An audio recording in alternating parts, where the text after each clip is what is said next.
ایک روز حضرت صلی اللہ علیہ وسلم نے فرمایا کہ قیامت کے علامات میں سے یہ بھی ہے کہ مسلمان حکمران ملک کے لگان کو اپنی ذاتی دولت بنا لیں گے۔ لوگ زکوٰۃ کو ٹیکس سمجھ کر ادا کریں گے، امانت کا مال غنیمت کی طرح حلال جانیں گے، شوہر اپنی بیوی کی بے جا اطاعت کرے گا، اولاد والدین کی نافرمانی کرے گی، لوگ برے لوگوں سے دوستی کریں گے،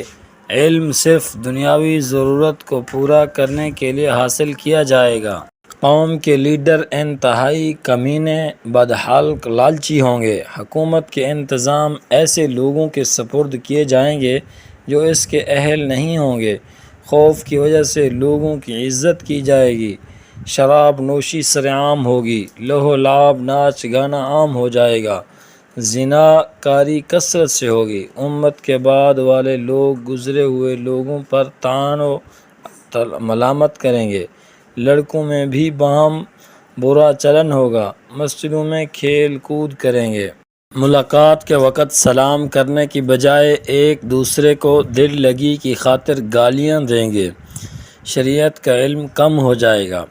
دلوں سے امانت کی اہمیت کا خیال اٹھا لیا جائے گا، جھوٹ کو فن سمجھا جائے گا، شرم و حیا اٹھ جائے گی، عورتیں زیادہ ہوں گی، بے پردہ اور جسم کی نمائش کے لیے باریک لباس زیب تن کر کے بازاروں میں پھریں گی تاکہ لوگوں کو اپنے اوپر فریفتہ کریں۔ ان کے علاوہ آپ صلی اللہ علیہ وسلم نے اور بھی بہت سی علامات صغریٰ و کبریٰ بیان کی ہیں۔ مثلاً امام مہدی کا تشریف لانا، نام محمد ہوگا، والد کا نام عبداللہ اور والدہ کا نام آمنہ ہوگا، حضرت عیسیٰ علیہ السلام کا آسمانوں سے نازل ہونا جو صحیح احادیث سے ثابت ہے، دجال کا ظہور، اس کا فتنہ اور اس کا قتل، اس کے علاوہ واقعہ حشر کا پیش آنا اور ایک بہت بڑے کالے دھوئیں کا نمودار ہونا جو زمین پر چھا جائے گا، بدعات کا عام ہو جانا،